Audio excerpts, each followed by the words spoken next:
Good morning, everyone.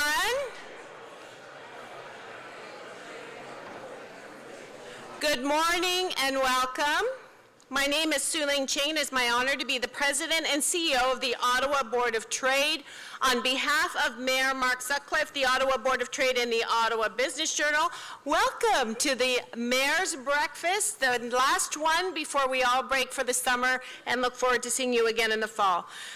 My co-host, Michael Curran, who is the President and Publisher of the Ottawa Business Journal, our premier business outlet, is unable to join us this morning and sends his regrets. We are thrilled to be gathered here in our City Hall in beautiful downtown Ottawa. Ottawa is built on unceded Algonquin and Anishinaabe territory. The peoples of the Algonquin and Anishinaabe Nation have lived on this territory for millennia. Their culture and presence have nurtured and continue to nurture this land.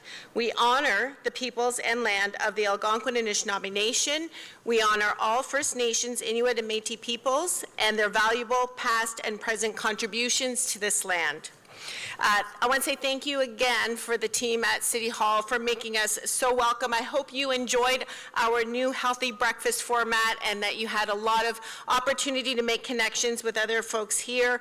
Thank you to Rogers TV for live broadcasting us this morning. So feel free to share the link with your network so they can catch up on the replay of today's important conversation. Thank you all for being here. We know this is an incredibly busy time of year, and we really appreciate the time that you're investing and the energy that you're investing in each other by being here and in the business community and the building of our city. I want to say a special welcome to Julie Lupinacci from Hydro Ottawa, who is also one of our board members. Thank you for your dedication to this community. I want to acknowledge the OBOT ambassadors, Linda McCallum of Linda McCallum Royal LePage Team Realty, the chair of the Ambassador Corps, and Zaina Gaban from RBC. Our ambassadors, if you have a chance to meet them, are responsible for and happily welcome all of our new members and help you network well during these events. So thank you for your support. Of course, a special welcome to our guest speaker this morning, Martin Imbleau, the CEO of VIA HFR. Thank you for being with us this morning in Ottawa, and welcome. And please join me in welcoming Councillor Catherine Kitts this morning, Councillor Kathy Curry, and Councillor Marty Carr. Thank you for being here and for your ongoing leadership. We would like to acknowledge some of our pillar partners for the Ottawa Board of Trade. These are businesses who are investing heavily in helping us advance our economic growth agenda. Thank you to Enbridge Gas, Deloitte, and CF Rideau Centre. Yesterday, the Ottawa Board of Trade celebrated our 167th annual general meeting. Yes, thank you. We were pleased to gather our members to celebrate being the voice of business and a key economic partner in our region. I want to say thank you to Mayor Sutcliffe for being there and to all of our members who joined us at the NAC, which was beautiful, to recognize our achievements of this last year, to elect our new board of directors, and to discuss our plans to cultivate a thriving world-class business community in our region. Moving forward, we have identified that we will continue to refine our advocacy work to build business confidence and elevate our economic growth agenda. We will enhance our partnerships with key stakeholders to further and more quickly advance our collective objectives, and we will increase our support and value for our member businesses. We want to thank all of our members and volunteers and pillar partners for ensuring that Ottawa has the ability to galvanize business leaders to work with elected officials and help shape the future of the city through the Board of Trade. In these changing economic and political times, this may be more important than ever. As you know, last month we released our Downtown Ottawa Action Agenda called A Living Capital. So far, the plan has generated much enthusiasm and support, so thank you. We continue to work on the execution of this plan and encourage each of you to visit livingcapitalottawa.ca to show or to learn about how you can be involved. I would like to congratulate and thank Ottawa Public Health for recently launching a mental health and substance use health business support toolkit. It features a mix of practical tools and guides along with learning and development opportunities on how to handle mental health and substance use issues in the workplace. This toolkit was developed in consultation with the Ottawa Board of Trade, the business improvement areas, and community associations, and you can check it out at ottawapublichealth.ca/business toolkit. You can also check out last week's episode of our TV show and podcast called Ottawa Business Matters, where we had Dr. Etches talking further about this work and other important updates. This morning we have copies of Who to Call poster right here, courtesy of the city. Thank you very much for giving us that. It's a quick reference guide to help employees and business owners on who to call and where to go for more support with mental health, addictions, and substance use challenges. So thank you very much to the city for providing this important work. As we kick off this morning's breakfast, let's recognize the great organizations that support the speaker series. Our leading sponsor, Hydro Ottawa, Algonquin College, Edelman, Commissionaires Ottawa, Enbridge, Ottawa Senators Hockey Club, RBC, the Westin Ottawa, our global partners Oakwood and the Casino Lac Limi, our audiovisual partner Ottawa Print Services, our speaker gift sponsor, you're getting a gift, now you know. I was trying to keep it a surprise. But anyway, Eamon Harden, thank you. Our coffee sponsor, Capital Office Interiors, and our breakfast sponsors, La Cité. A big thank you for all of our sponsors, please. Truly, without you, we would not be able to host this breakfast series. So thank you very much, and it is now my pleasure to welcome up to the podium His Worship Mayor Mark Sutcliffe to welcome our special guest.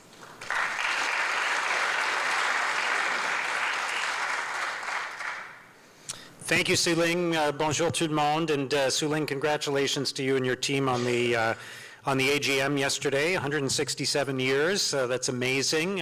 When I was the chair of the Board of Trade a few years ago, I got to you still have some of those documents from when the chamber was created many years ago. It's really amazing to see that. Very cool. Long and important history in our city. So congratulations again. Bienvenue à tous et à toutes. C'est vraiment un plaisir de vous accueillir à l'Hôtel de Ville ce matin.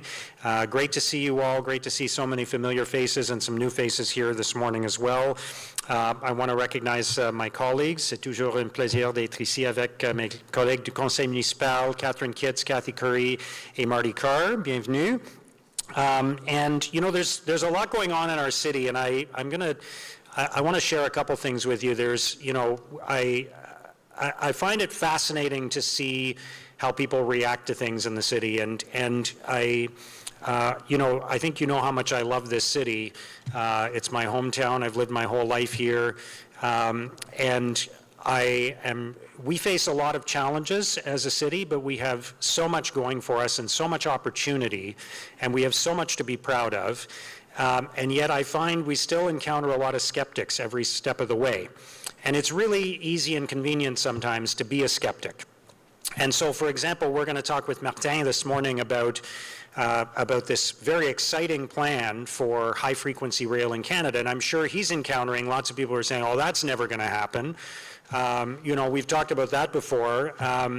And that's a dynamic we encounter all the time. And so, for example, some of you may have heard that we introduced our nightlife commissioner a couple of weeks ago.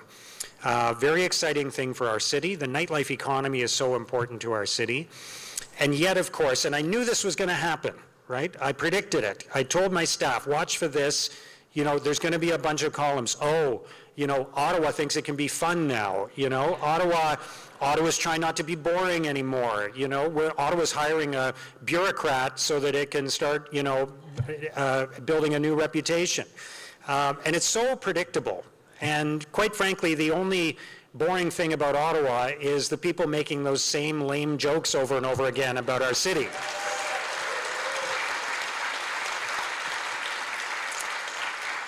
So, you know, I look at at Ottawa now, and it's not the city that I grew up in. I've lived my whole life here, but you know, you look around Ottawa today, and there's so much going on. We have the Ottawa Senators. We have an incredibly thriving restaurant scene with some of the best restaurants in the country, in the top 100 in the rankings that come out every year. We have Blues Fest and the Jazz Festival and City Folk. We have so many cultural events like Greek Fest that happen every summer, the Lebanese Festival. There's so much that's going on in our city that we have to be proud of. And this new nightlife commissioner, I think, will just add to that and leverage the great work that is being done already. And I think the thing that bothers me most about the critics and the cynics is how insulting that is to the people who work in our city, especially the people who work in the nightlife economy, the people who frankly bust their butts every day, restaurant owners, club owners, musicians, artists, comedians, the people who work behind the scenes, the producers, the support crew, all those people who work every single day to contribute a thriving nightlife to our city. And they're doing such a great job, and yet there's people who are being cynical about it. And frankly, I think we have a lot to be excited about and a lot to be proud of. So if you think Ottawa's not exciting, you've obviously not really participated in anything in this city, because it's a very exciting time for our city. So let's not listen to the cynics anymore. Let's not listen to the skeptics. Let's keep trying new things and innovating and experimenting and building a better city. N'écoutons pas les cyniques, continuons à essayer de nouvelles choses, continuons à investir dans notre ville, continuons à dire au monde qu'Ottawa est un endroit où il fait bon vivre. Let's continue to tell the world what a great place Ottawa is to live and play and work. And I'm not ashamed to be proud of my city. I'm not ashamed to be hopeful about the future of our city. And I'm not ashamed to be an optimist. So let's be optimistic, let's not be cynics, and let's keep building a better city.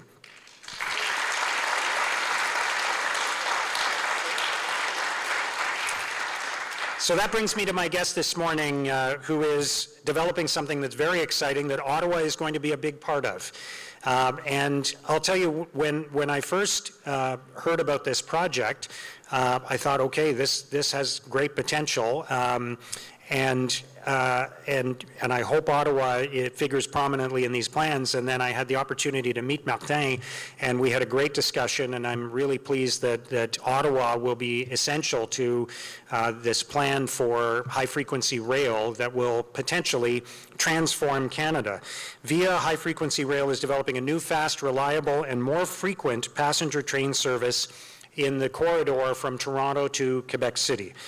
Via Train à grande fréquence travaille au développement de nouveaux services de trains de passagers rapides, fiables et plus fréquents dans le corridor de Québec à Toronto. Le but, c'est de créer un nouveau réseau de trains viables qui circuleront plus rapidement, plus souvent, et avec une plus grande fiabilité. So the goal is to create a new sustainable train service, a train network, that will run faster, more often, and with greater reliability. And what that has the potential to be is the single largest infrastructure project in Canada since the construction of the St. Lawrence Seaway more than 60 years ago.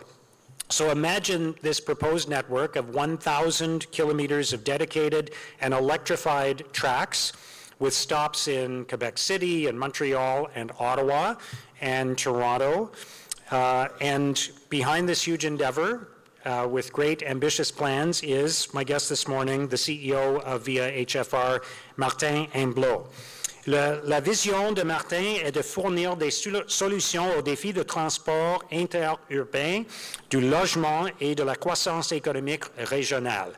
So Martin's goal, his vision, is to provide solutions to the challenges of intercity transportation, housing, and regional economic growth. And he brings a lot of very relevant experience to this job, a wealth of experience in the infrastructure world. He was the president and CEO of the Montreal Port Authority, for example, and he has more than 25 years of experience in developing and operating energy transportation systems and major infrastructure projects. And before that, he was actually an international human rights lawyer, which is pretty cool. So it's been an interesting journey for him to get to this. So I'm very excited to introduce Martin and get to know Martin and learn more about this very exciting project. Would you please join me in welcoming Martin Imbleau.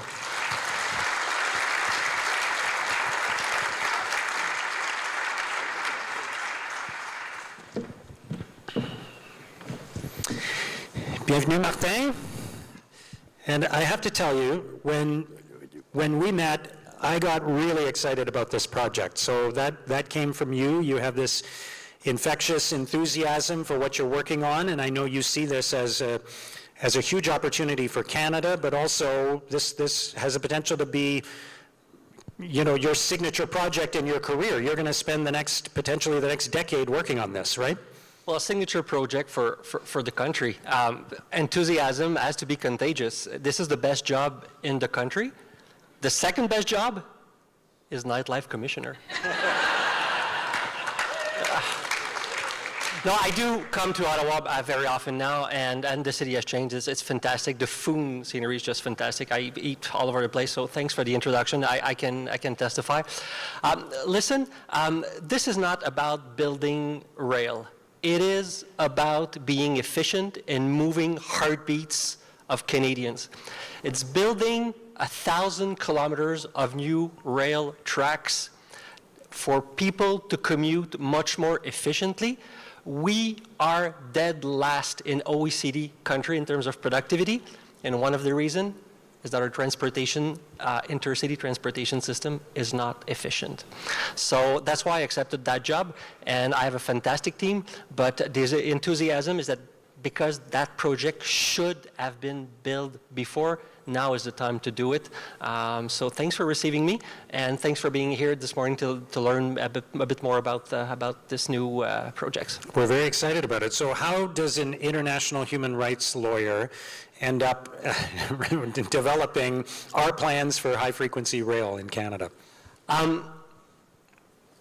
I had the opportunity to work in Rwanda just after the genocide in '94, and that was a difficult experience, and I lived there and I've practiced there for some time.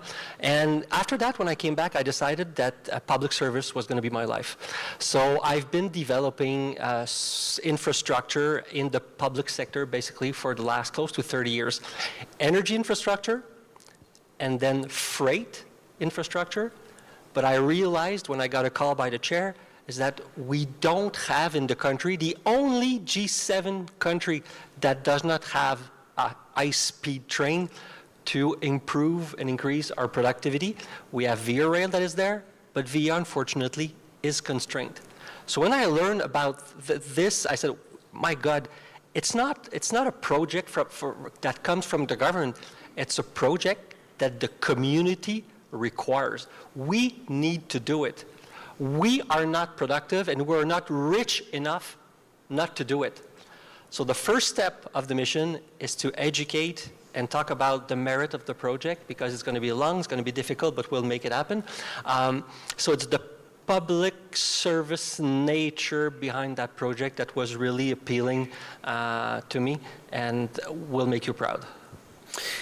It has the potential to be transformative. It will change the way people move around in central Canada, in the corridor between Quebec City and Toronto, and we'll talk more about that in a moment. But I wanted to drill a little bit into exactly what we're talking about, because we've had conversations before, and people travel all over the world, and they go to Europe, and they see high-speed trains in Europe and high-frequency trains. So let's talk about exactly what it is we're speaking of here, and the difference between the HFR stands for high-frequency rail, but people also talk about high-speed rail that would be much faster. I think Via trains travel typically between 100 and 140 kilometers an hour, and we've all or many of us have been on trains in Europe that are going 300 kilometers an hour.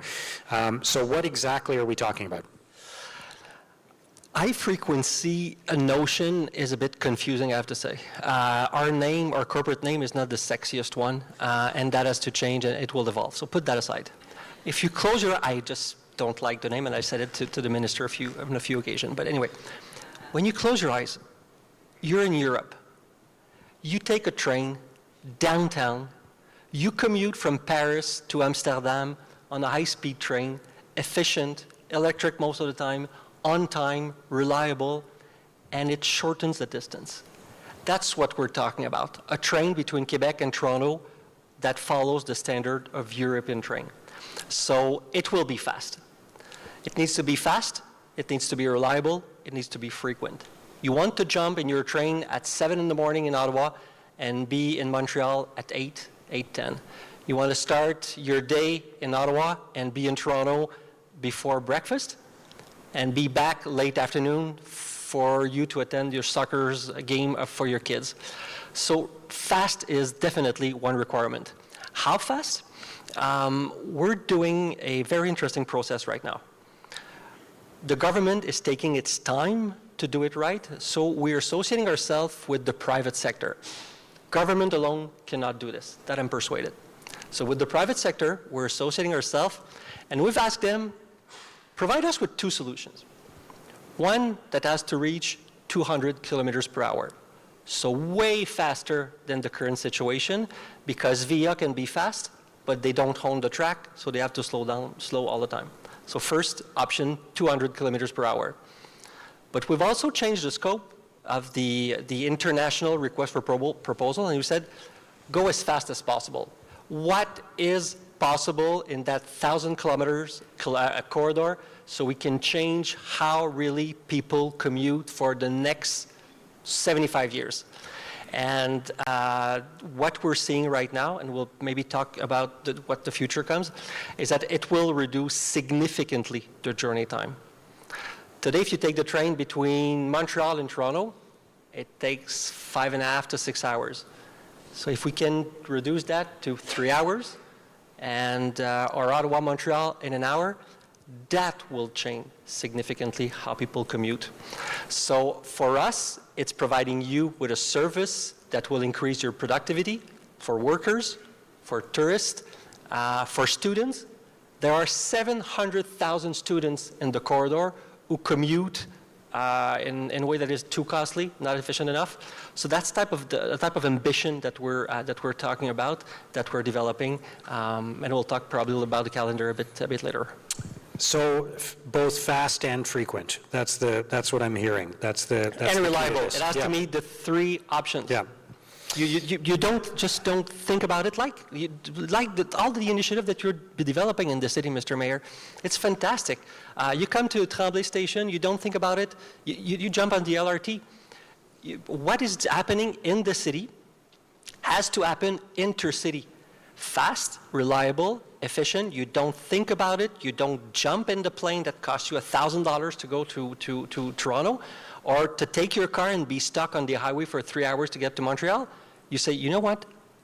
I'll take the LRT, get to the station. I'll be in Montreal in an hour and 15 minutes. Fantastic. Thank you for speaking in such glowing terms about our light rail service. I appreciate that very much.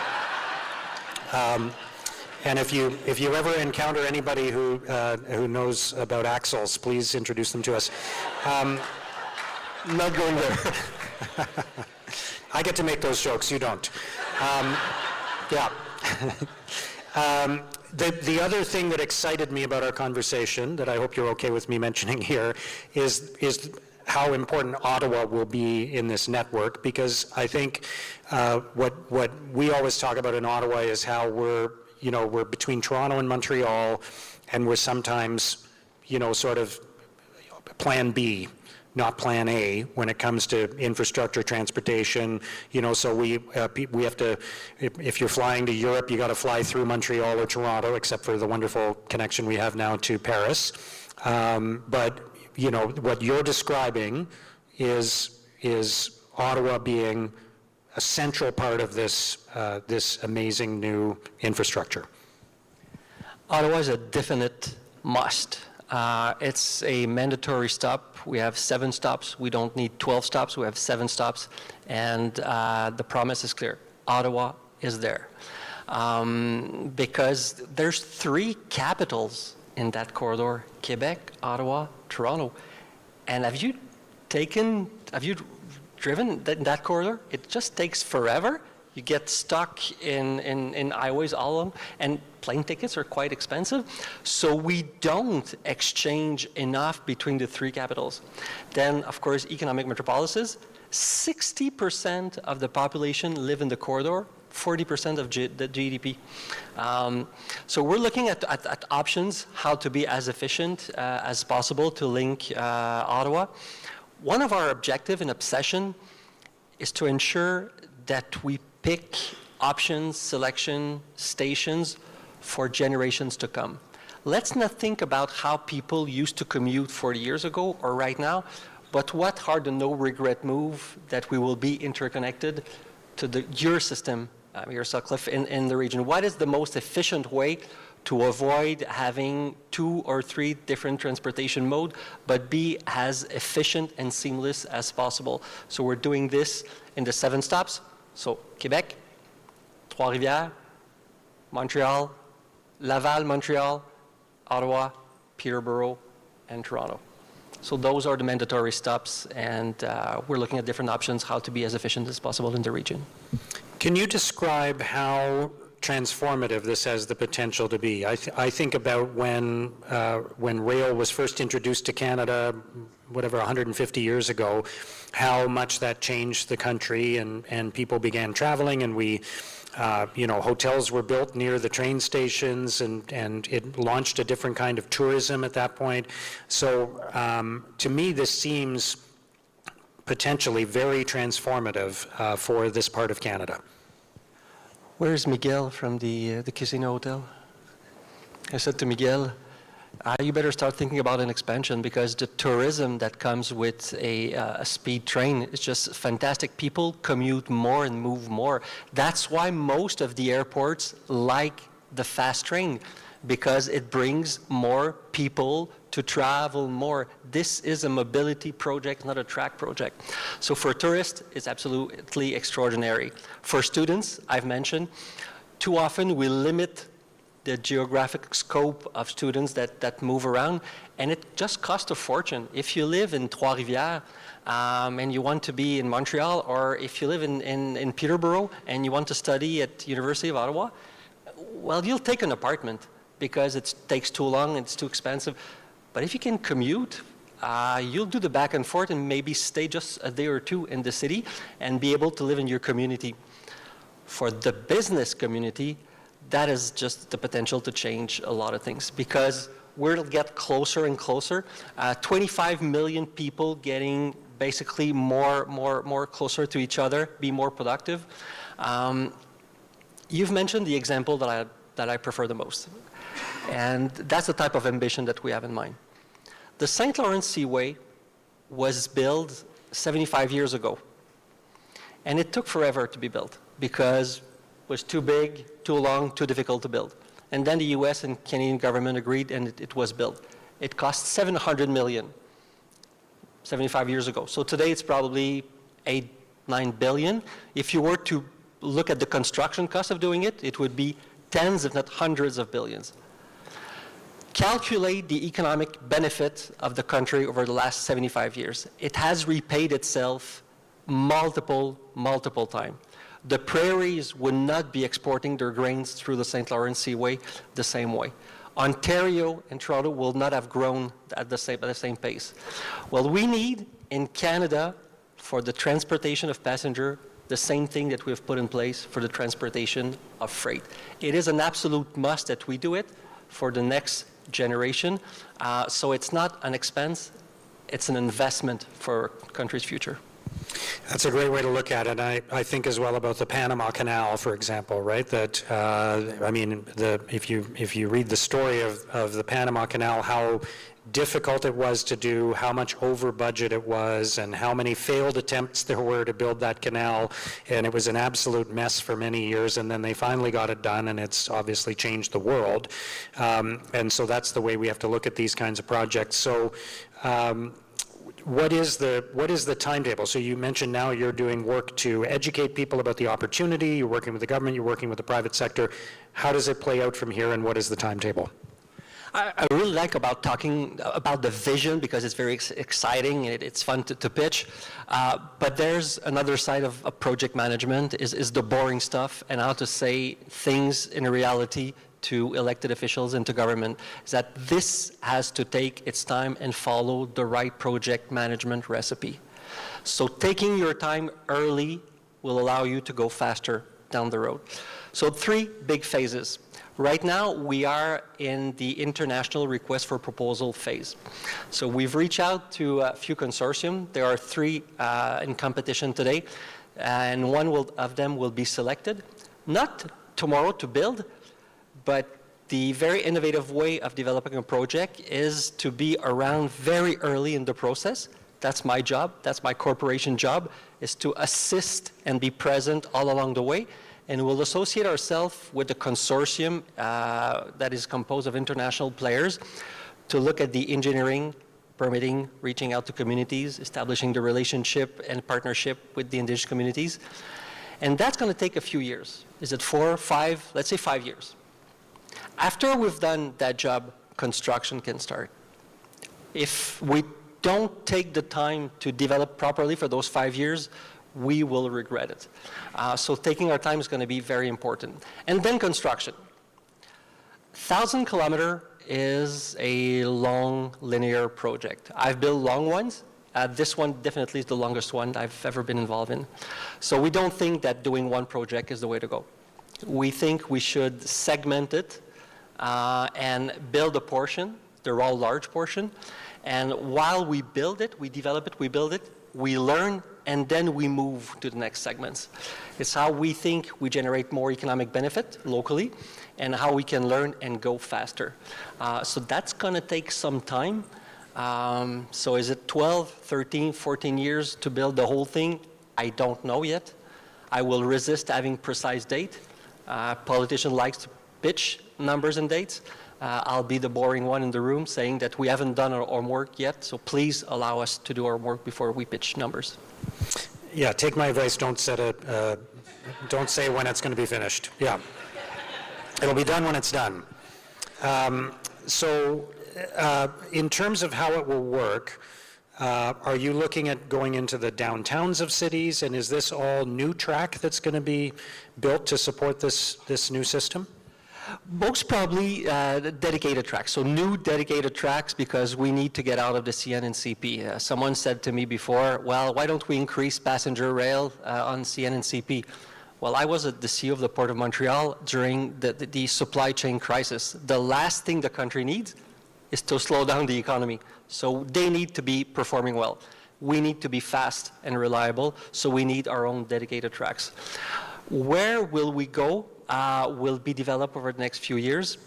Some places, I think, downtown will be the target. In Montreal, we'll try to be as close as possible to downtown.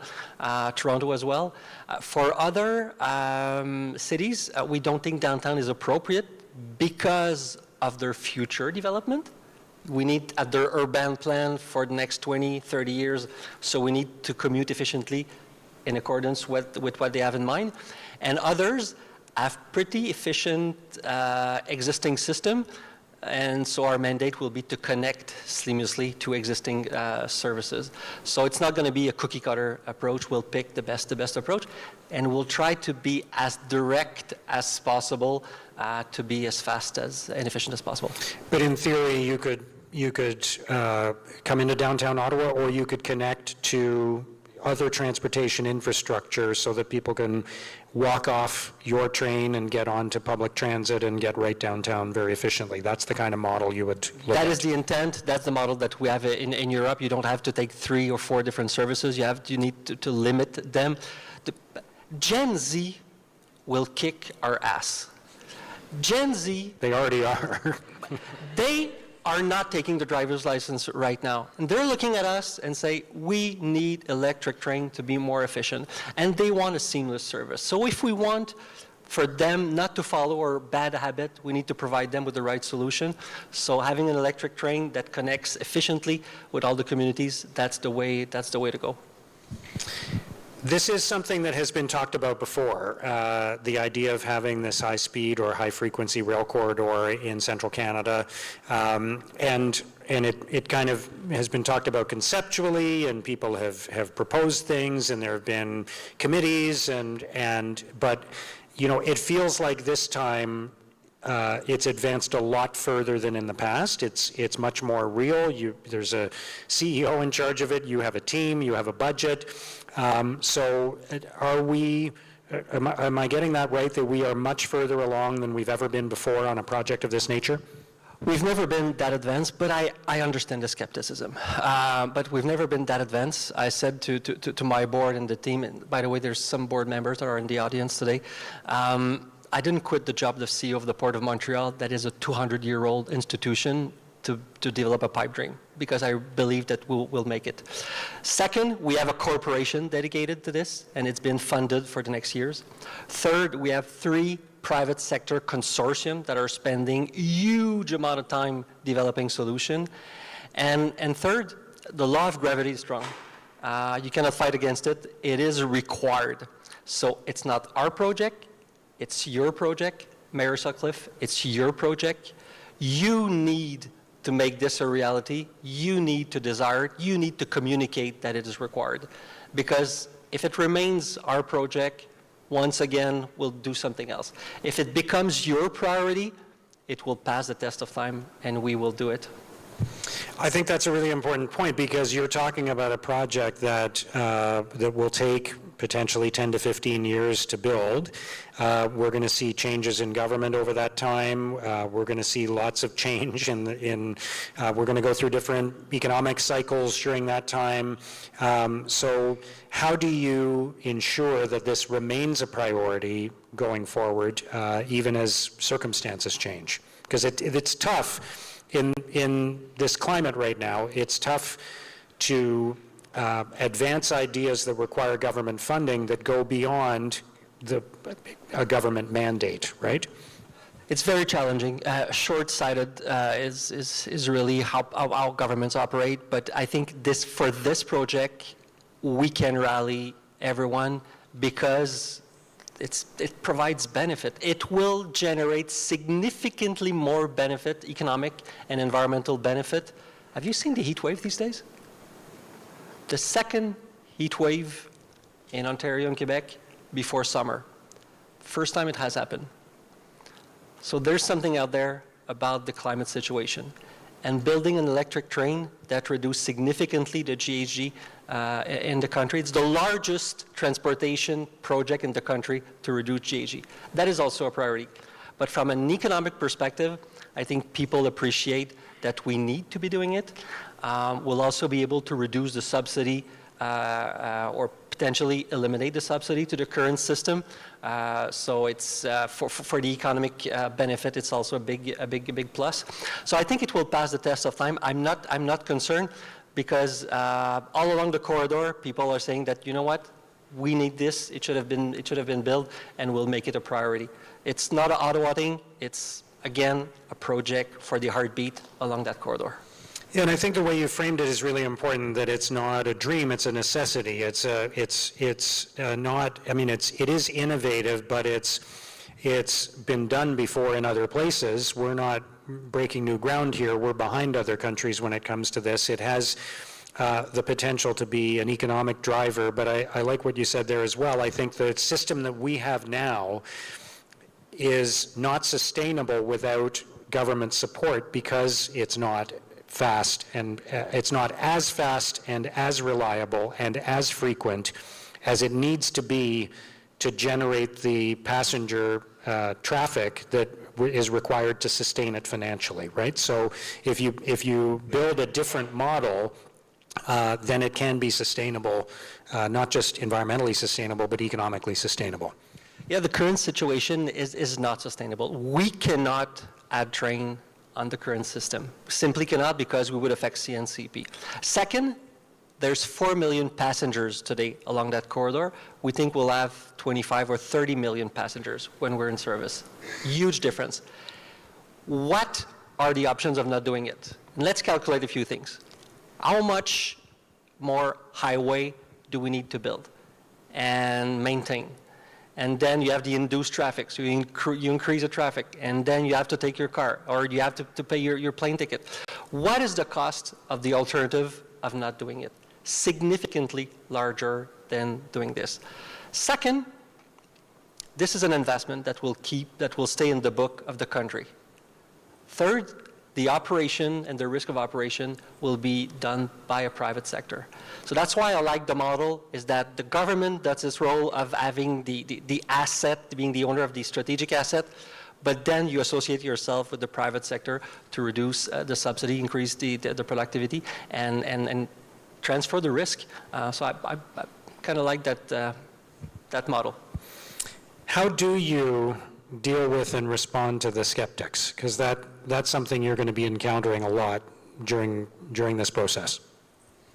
It happens less and less with the arguments to say, well, facts are facts, numbers are numbers. So let's say it cost X billions of dollars. What is the alternative? And then sometimes I get the answer, well, we don't have the money. Okay, dead last in productivity in the OECD. We don't do it. Where do we invest? We invest in a highway and maintaining highway. What do we do with the cost of maintaining highway? We expense it. So we invest more, we expense it, we're less productive. We're not rich enough not to do it. It's going to be an expensive project, but that will generate benefit for the next 60, 70, 80 years, just like in Europe. Australia is doing the same thing. Even the US is jumping in the high-speed option because it's just a necessity. Who is taking the high-speed train in Europe between Paris or Amsterdam? And not costly, comfortable, very efficient. Canada cannot do it. Come on, there's 1,000 kilometers. Distance are not, it's big, but it's not that big. It's been done elsewhere. There is no reason why in 2024 this cannot be launched officially.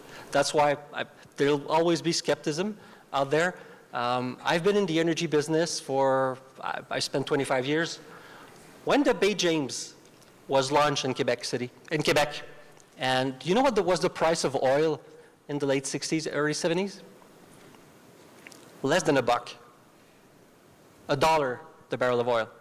And people said to the government, well, we're skeptical that it's a $100 barrel. Well, it's the type of investment that we're talking about that will provide benefits for generation and generations. What lessons are you bringing from your past experience, and what lessons have you learned since you took this job on? Actually, we're learning a lot from other linear projects. We're looking at what's happening in Toronto. Of course, we've studied the LRT, the REM in Montreal. We're studying other projects in Europe. Spain is a good example, Germany, UK. This is not rocket science, but we've not done it. So we need to import the best practices and to learn of the other projects. But I think the two things that I try to bring is as coming back to be patient early stage, do your job, and don't try to change the scope of the project once it's launched. We will have pressure to say, yeah, I want another station. Why don't you go there? Well, this is where a project gets derailed. Stick to the plan. It's not as sexy, but that's how you get big things done. I think that's a great lesson, and I love that thought about spending more time. It's a little bit like spending more time figuring out what the problem is and less time on the solution, more time on the diagnosis. So you're talking about more time on the foundation, building the plan, making sure the plan is right, and then sticking to the plan once you launch it. So I think that's very powerful. So you've touched on this already, but I think a great place to finish would be to talk about the potential for how this will change how we live and how our children and grandchildren will live. Potentially, people who live in Ottawa but go to university in Montreal 3 days a week or 4 days a week. People who, what it does for tourism, what it does for how we travel as individuals. So can you just paint a bit of a picture of Canada and Ottawa on this line in 20 years or 25 years, and what our lives will be like at that time? Maybe on two aspects. There's like 14 or 15 people in the country that lives with disabilities. And they typically cannot commute by plane, and they have a difficulty to drive. We don't offer them a service where they can really commute. So one of our mandate is to ensure that we have a system that is seamless for disabled people. That's fundamental for the country. Second, from a housing perspective, there's two great things that happens with that type of project. It's not our project. It has happened everywhere high-speed train has been built. First, people can stay in their community and travel efficiently longer distance. So you live in the suburb of Paris, or you live in Amsterdam, you can go to Paris, you can go to Brussels and come back, so you can stay in your community. On the other end, it generates a lot of, housing development along the stations and where you locate your tracks efficiently. So it has both benefit of keeping or having the options of staying in your community, but also seeing the private sector investing quite significantly around the stations to create much more housing opportunity. And I think in 2024, those topics are bang on, so will be a catalyst for housing development. Amazing. And if people here want to learn more about this project, get involved in some way, support it, what's your advice to them? First, I need talent everywhere. In every speech, I said it. The staff in my corporation is now 80 or 90 people. We need talent in Toronto, Ottawa, Montreal, and Quebec, all along the corridor. We have 4 offices. We're looking for talent, project manager, environmental specialists, all that type of good people. So if you know someone, please call or go to the website. Otherwise, don't hesitate. LinkedIn, and the team is there. Go meet with, go get the information on the website. And LinkedIn is such efficient. I answer basically every LinkedIn connection, just in case I have found my new VP that will help this go forward. Fantastic. This has been really interesting, and again, I'm very enthusiastic to hear about these plans and to hear how you frame the opportunity is really powerful. I think you have presented it so well in economic terms, in environmental terms, in terms of competitiveness and productivity and all of those things. I think it's a very strong argument for why we need this. So I see finally the potential for this to be successful. So thank you for what you're doing. Thank you for choosing this as your big thing, and thank you for joining us this morning here in Ottawa. Merci beaucoup. Merci beaucoup pour l'invitation. Merci tout le monde.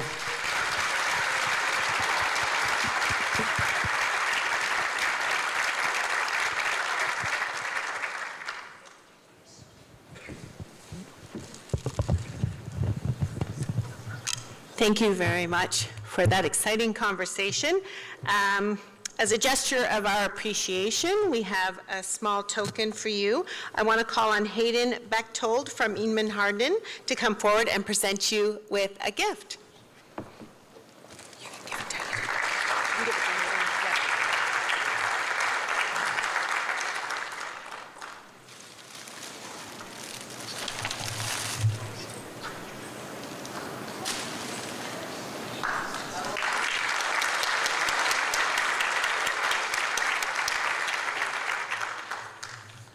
We have a couple of door prizes as well from the Hilton Lac Leamy. Their beautiful terrace is open. View of the water, special barbecue menus, come in and relax with friends and family. It's the prize is a $200 casino dollars. Can be used all over the complex. So do we have Miguel is here? Do you want to come forward and choose a winner? Holly? Thank you. Oh, you can't do the draw. Okay. Can I do it? I don't know the rules. The rules? Okay. All right. Brittany Waitman.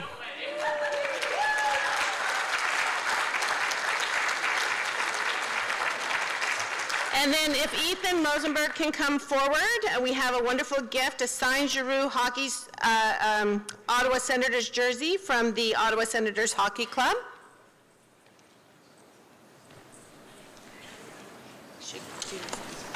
Hi, Ethan.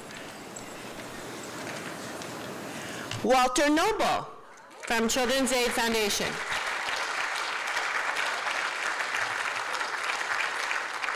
So as we wrap up this morning, Martin, I want to thank you so much for coming to Ottawa, for the wonderful work you're doing, and I want to say that we'll look forward to your name change, but so far your team at via HFR has been really great to engage with us at the Board of Trade, so please consider us a partner and a supporter, and we will own this project with you for Ottawa. And if you have, at any point in the future, if you're segmenting the construction, if you want to start in Ottawa, we would welcome that. Okay, all right, so we'll look forward to seeing you often here, and please reach out whenever you're in Ottawa and join us for any of our events. We're pleased to have you in our community. And I want to just say thank you to the mayor, because I was invited to the launch of I was thanking the mayor for something. I was invited to the launch of the Nightlife Commissioner, and I'm very excited because I know the team has been working on the plan and that we consider it to be an important part of our economic growth agenda, and so we look forward to working with him. And at that event, very close to the message that you shared with us this morning, is that it gives us reason to be excited for what comes next for Ottawa. And so to add to that, I just want to thank you for that messaging, for being so candid with all of us about what it's going to take for us to grow the city together. And I want to just say, over and above not listening to the critics, I would encourage us not to tolerate it either. And so we need to combat, it's not good enough just to say, oh, I'm not going to listen, I think that we actually have to encourage people to come on side, because we want to be realistic, but optimism is our way. Working together is our way for moving forward, and I appreciate your stance on that, and I support you, so thank you.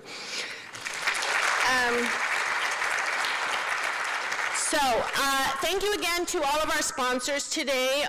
Our lead and presenting sponsor at Hydro Ottawa, Algonquin College, Edelman, Commissionaires Ottawa, Enbridge, Ottawa Senators Hockey Club, RBC, the Westin, our global partners at Oakwood and the Casino Lac Limi, our AV partner, Ottawa Print Services, our gift sponsor, Eamon Harden, our coffee sponsor, Capital Office Interiors, and our breakfast sponsors, La Cité. Thank you very much.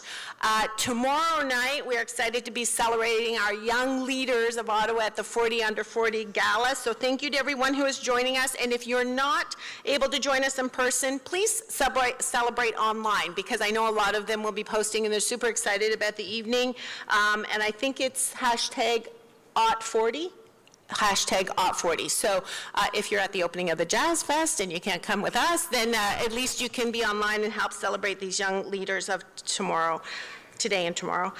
Next week, the Board of Trade is releasing our spring edition of Capital Magazine, themed Energizing Ottawa's Ecosystem. You can pick up a copy all over the city or visit capitalmag.ca to learn about the Ottawa opportunity and the leaders and businesses that are making it happen.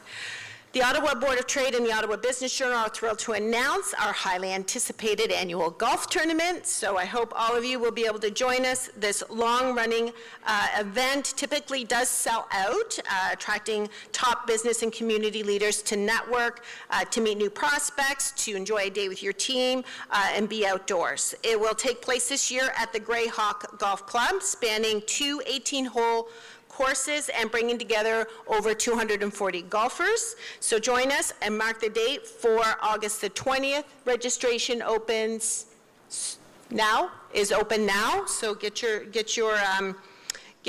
foursome in, and we have lots of sponsorship opportunities as well.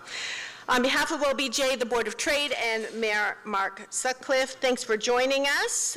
We'll see you at the next Mayor's Breakfast in September, and we hope that you have a productive and safe and happy summer, and that's it. Have a good summer.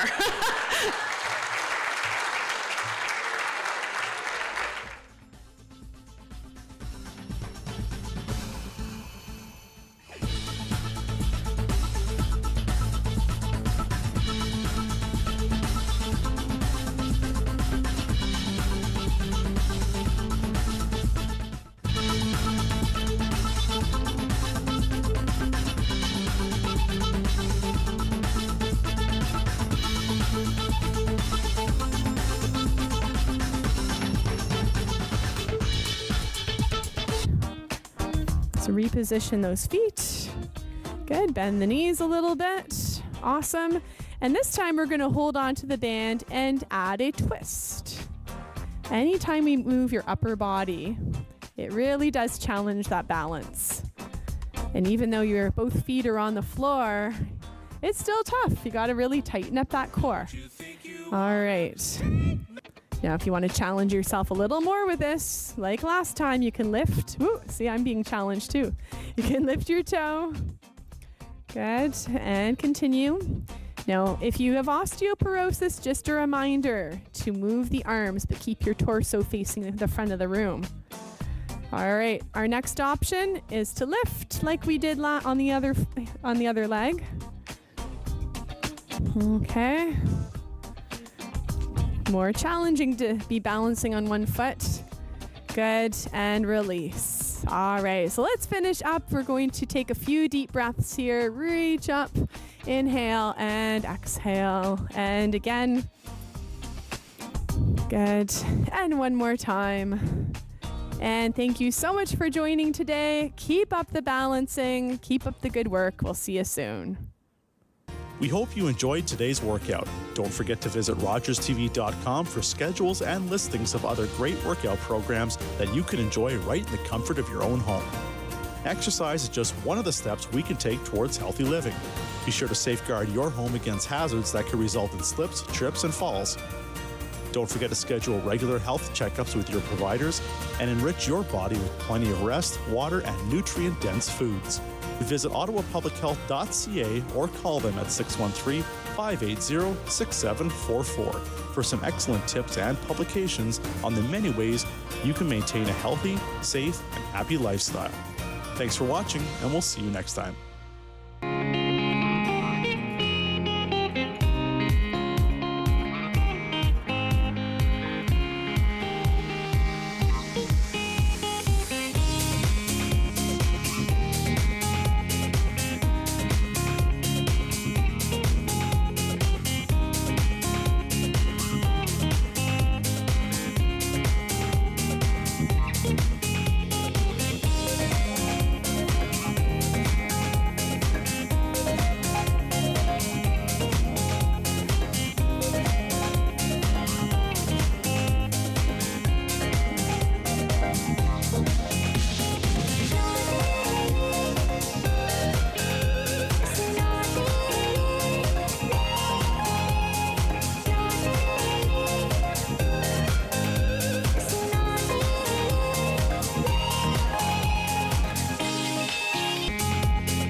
This program is brought to you by the Ottawa branch of the National Association of Federal Retirees, protecting federal pensions and benefits since 1963. Visit federalretirees.ca to learn more. Connect with us by visiting our website or email us at comments@rogerstv.com.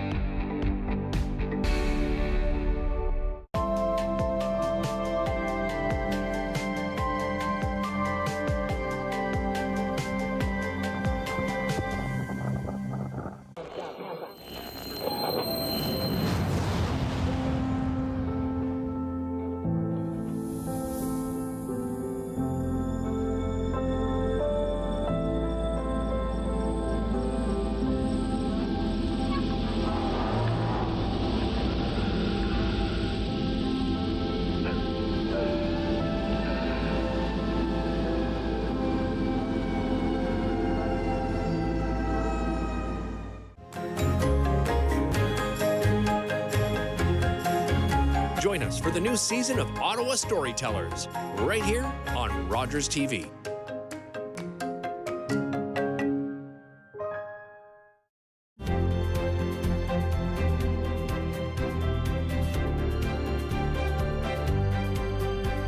You're watching Rogers TV.